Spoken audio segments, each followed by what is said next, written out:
NATO's Marines have landed, this time in the Arctic Circle, where the nights are long and the cold never quits.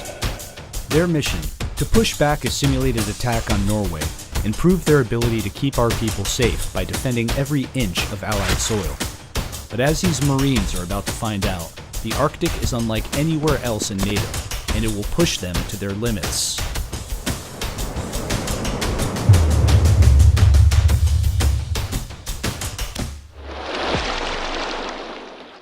Harstad, Norway.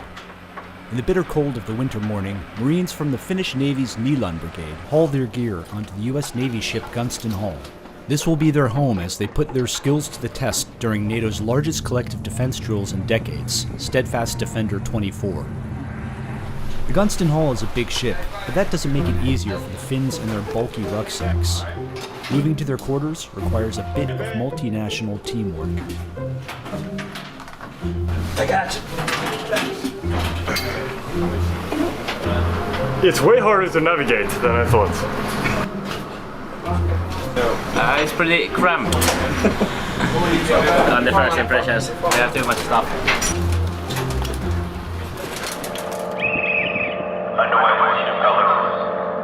Anchors aweigh. For this exercise, the Gunston Hall will patrol the massive fjords of Norway's Arctic coast and help the Finnish Marines launch raids on the shore. To get there, they'll hitch a ride with their Nordic neighbors. The Swedish Amphibious Corps sent 2 CB-90 combat boats to the exercise, each capable of carrying more than 20 Marines to shore. They dock in the Gunston Hall's well deck, a massive floodable compartment that allows it to carry small boats. The Amphibious Corps was formed to defend Sweden's long, rugged coastline, including the more than 30,000 islands in the Stockholm archipelago.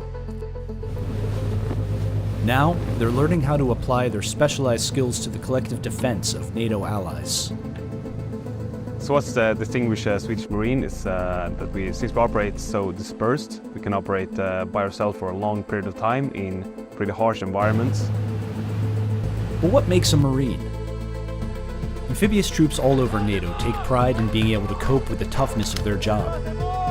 Well, you have to be resilient, and you have to have a strong will, a will to push yourself to the extreme and a bit further. They work in wet, often cold conditions. They have to travel light, and without the guarantee of resupply, they must think on their feet to get the job done. They must be innovative to solve different tasks and when problems occur. Because they will. Marines are tough, sure, but in the Arctic, tough isn't enough. When the temperature drops below 20 degrees centigrade, it stops being cold and starts being dangerous. For untrained troops, it can be lethal. That's why the US Marine Corps sends troops to Norway to learn winter's harsh lessons. These Marines from 1st Battalion, 2nd Marine Regiment have hacked a home out of the dense forests and deep snow near Sertemon. They sleep and wake in extreme cold. To drink, they boil snow. At this early stage, it's just enough to survive. But later, they'll need to learn how to not just survive, but fight and win in these brutal conditions. We have a large number of Marines who have never been in the snow in their life before. So as Marines, we have a hallmark of being able to fight in any climate place. And in order to do that, it just takes practice and just grow in that proficiency through the repetition. For Marines used to firm ground, the deep snow is a serious obstacle. Walking through it would quickly exhaust them. The only option is to glide along the surface using skis.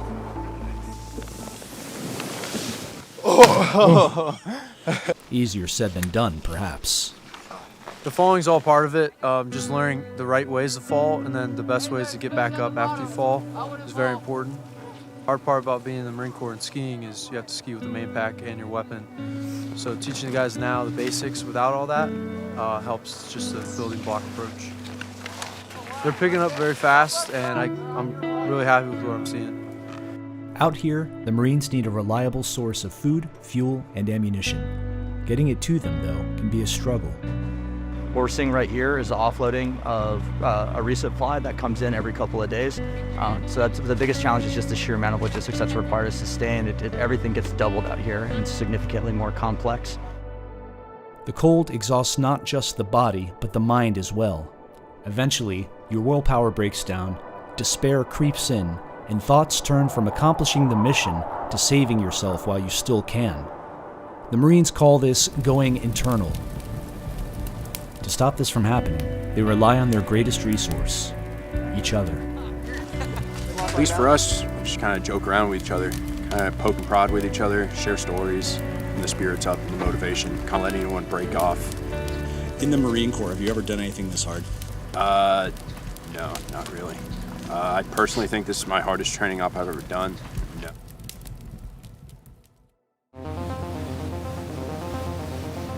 While Norway sleeps, the Finnish Marines get ready to sneak ashore on Swedish combat boats. Far from the theatrics of Hollywood, modern amphibious operations often rely on speed and stealth to succeed. That's where the Swedish Marines come in.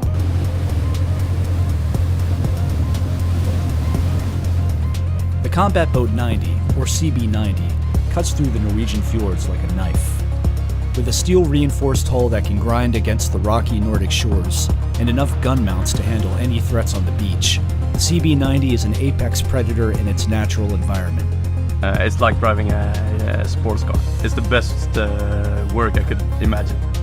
It's built to be durable and can go ashore and on rocky cliffs, virtually anything.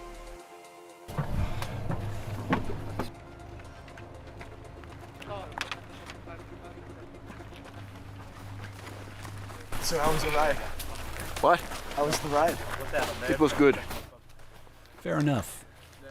The Finnish Marines of the Nilan Brigade are unique. Unlike the rest of their country's defense forces, their first language isn't Finnish, but Swedish. This means they can work hand in glove with their Swedish counterparts. Our brigade is founded by a Swedish king. A Swedish company can come to Finland, report into the battalion commander, and 3 hours from that they can do a combined mission already. Together, the Marines must trek through the hilly terrain to scout out a helicopter landing zone. The forest is dense and the ground is steep. It's slow going, even for expert skiers like the Finnish Marines.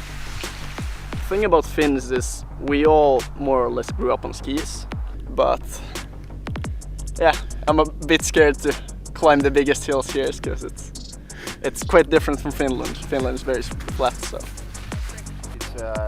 With the landing zone secured, it's time to kick off a uniquely NATO operation. An Italian helicopter lifts a Finnish snowmobile off an American warship and carries it to a clearing in Norway. This is standard for the other Helicopters are coming. 39er, this is 30.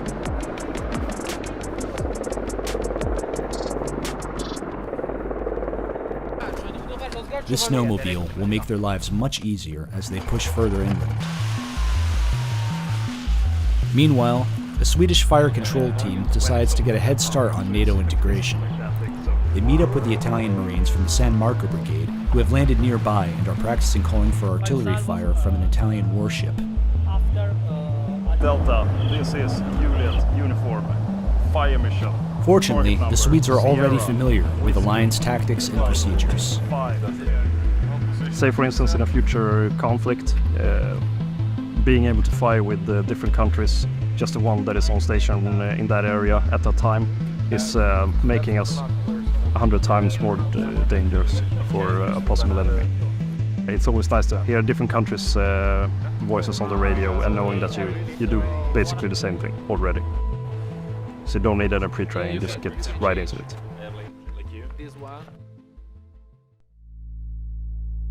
The US Marines have come a long way, both figuratively and literally. After training in Sertemon, they've deployed to Finnmark, Norway's northernmost region, for a sort of final exam in winter warfare. Here, there are no instructors. The Marines are on their own, with miles of Norwegian wilderness before them. Fortunately, hard lessons have paid off. The difference between us a month ago and now is night and day. People know how to take care of themselves better. They understand their daily, day-to-day routines. They understand the basics of what they need to get through day to day, which means that the battalion can focus more on being enemy-oriented rather than focusing on sustaining ourselves internally.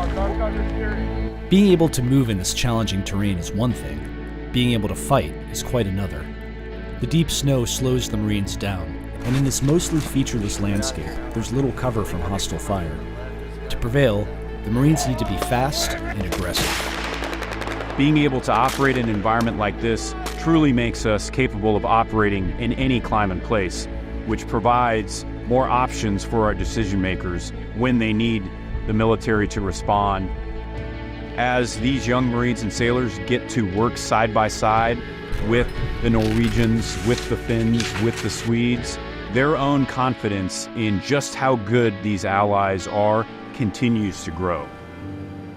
In March 2024, while its Marines were deployed to Norway, Sweden made history by formally joining NATO as the alliance's 32nd ally. It was an emotional moment for the Swedes, who in joining NATO ended more than 200 years of military non-alignment. Being part of NATO feels good. From now it's going to be a lot easier in many ways, and I hope the interoperability with the allied partners will be easier from now. Sweden's joining NATO absolutely makes the alliance stronger.